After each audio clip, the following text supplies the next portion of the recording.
मानो आप मॉल में गए हो और मॉल में से आपने एक बढ़िया सी रेडीमेड शर्ट खरीद ली हो, साइज लिखा है एम। लेकिन जब आप उसे पहनते हो तो स्लीव थोड़ी लंबी, शोल्डर थोड़े टाइट और चेस्ट एरिया लूज लगता है। मतलब वो शर्ट आपकी बिल्कुल भी फिट नहीं बैठती। तो आप क्या करते हैं? फिर आप उसे दर्जी के पास लेकर जाते हो और दर्जी क्या करता है, वो आपकी बॉडी का मेजरमेंट लेता है। Shoulder, chest, arm length, waist, neck, इन सब का मेजरमेंट लेता है। फिर वो आपको फैब्रिक चूज करने के लिए कहता है। अब आपकी मर्जी कि आप कॉटन लो, लाइनिन लो या कुछ प्रीमियम मटेरियल। फिर वो उस पैटर्न को आपकी बॉडी के मेजरमेंट के हिसाब से कट कर देता है और सिलाई के बाद शर्ट आपकी बॉडी के साथ एग्जैक्टली चिपक जाती है, ना ज़्यादा टाइट ना ज़्यादा लूज। और जब आप शर्ट को पहनते हो तो वो शर्ट लगती ही नहीं कि आपने उसे खरीदा हो। ऐसा लगता है जैसे वो शर्ट आपके लिए बनी हो। इसको ही कहते हैं टेलरिंग। आज की डेट में टेलरिंग इतनी ज़्यादा कॉमन हो गई है कि हमने इसको नज़रअंदाज ही कर दिया है।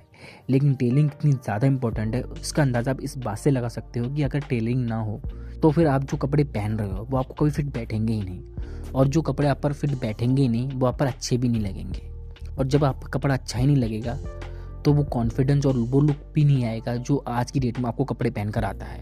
क्योंकि फैक्ट्री और कंपनी सिर्फ एक ही साइज सबके लिए बनाती है, लेकिन टेलर ही है जो एक डिज़ाइन को सिर्फ आपके शेप और कंफर्ट के लिए बनाता है। तो सोचो टेलरिंग कितनी ज़्यादा इंपॉर्टेंट है हमारे लिए। लेकिन हिस्ट्री में टेलर की शुरुआत इतनी ईजी नहीं थी। हिस्ट्री में इनके साथ बहुत गलत हुआ है। जब टेलरिंग की शुरुआत हुई तो एंशिएंट और मेडिवल टाइम्स में टेलर को आर्टिस्ट नहीं बल्कि कामगार माना जाता था। वो अपर क्लास लोगों के लिए सिलाई करते और उनके लिए कपड़े बनाते, लेकिन फिर भी उनका स्टेटस नीचे रखा जाता था। राजा महाराज के दरबार में टेलर रॉयल ऑर्डर्स पर काम करते थे, पर उन्हें कभी रिस्पेक्ट या इक्वल ऑनर नहीं मिला। इस वजह से कई जगह टेलर को लो कास्ट आर्टिशन कहा जाता था। मतलब उनकी स्किल के बावजूद उन्हें समाज में नीचा दर्जा मिलता था। और इनकी हालत इतनी बुरी होती थी उस टाइम कि इनके पास खुद कपड़े पहनने के लिए नहीं होते थे। यानी जो लोग सबको कपड़े पहनाते थे उनके पास खुद पहनने के लिए कपड़े नहीं होते थे। लेकिन जब यूरोप में इंडस्ट्रियल रेवोल्यूशन आया तो स्विंग मशीन्स और मास प्रोडक्शन शुरू हुआ। फैक्ट्री में रेडीमेड कपड़े बनने लगे। फिर उसके बाद टेलर का ट्रेडिशनल काम मशीन ले गई। थाउजेंड ऑफ टेलर्स अपना काम खो चुके थे। जो पुरानी सिलाई कारीगर थे वो फैक्ट्रीज में मजदूर बन गए। बेच कम हो गया, वर्किंग आवर्स बढ़ गए, स्किल की वैल्यू गिर गई। क्लॉथ इंडस्ट्री रिच हो गई पर टेलर गरीब बन गए। इंडिया में भी टेलर के साथ बहुत एक्सप्लोटेशन हुआ, क्योंकि ब्रिटिश एरा में इंडिया में दर्जी कम्युनिटी बहुत एक्टिव थी, पर उन्हें लोअर आर्टिसन के रूप में ट्रीट किया जाता था। ब्रिटिश लोगों ने अपनी मिलिट्री और इलाइट सूट सिलवाने के लिए इंडियन टेलर्स का यूज किया, लेकिन उन्हें कभी डिजाइनर या क्राफ्ट्समैन का क्रेडिट नहीं दिया।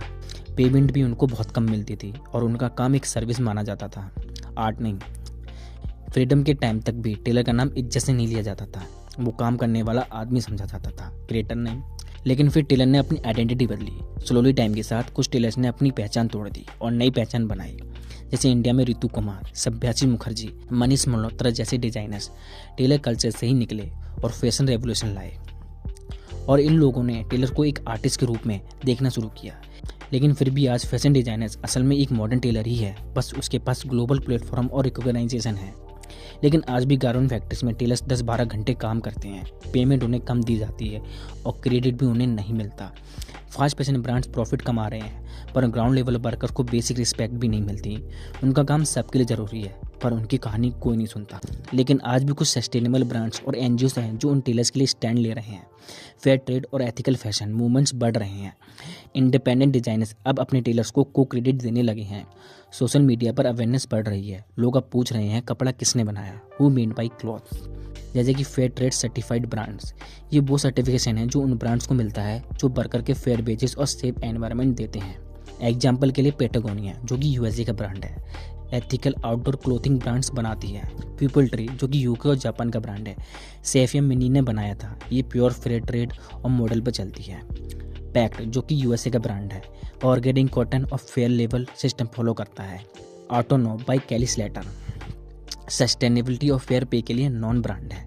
ये सब ब्रांड्स अपनी वेबसाइट पे लिखते हैं कि उनका कपड़ा किसने बनाया, किस फैक्ट्री में और कितनी पेमेंट मिली। इंडिया में भी कुछ ऐसे ब्रांड हैं जो वर्कर्स के लिए अच्छा एनवायरनमेंट और अच्छी पेमेंट के साथ क्रेडिट देते हैं, जैसे कि नो नेस्टीज जो कि एक गोया का ब्रांड है, इंडिया का पहला 100% organic fair trade clothing brand. हर कपड़े के टैग पे लिखा होता है made fair, made to last. Worker को फिक्स वेजेस और हेल्दी वर्किंग आवर्स मिलते हैं। एक और ब्रांड है डूडलेस जो कि दिल्ली का ब्रांड है। ये ब्रांड वेस्ट कपड़ों से अपसाइकिल फैशन बनाता है।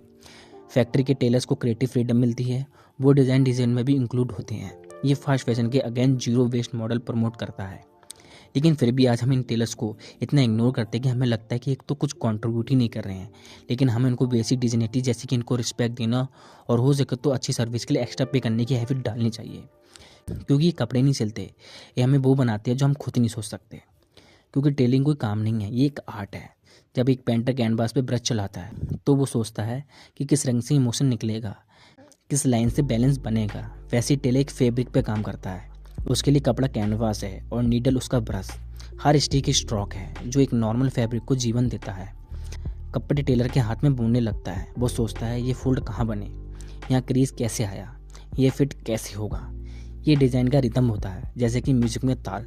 एंड लास्ट इज सेवाइल रो, जो कि एक लंदन का वर्ल्ड फेमस टेलिंग स्ट्रीट है। उसका एक expert master tailor Edward Sexton, जो कि इलाइट जॉन, मैक और माइक जैगर जैसे आइकॉन्स का पर्सनल टेलर रहा है, उन्होंने कहा था, a good tailor does not just fit a suit to a man, he fits confidence to his soul. एक अच्छा टेलर सिर्फ सूट नहीं बनाता, वो आदमी के अंदर सेल्फ कॉन्फिडेंस सिलता है।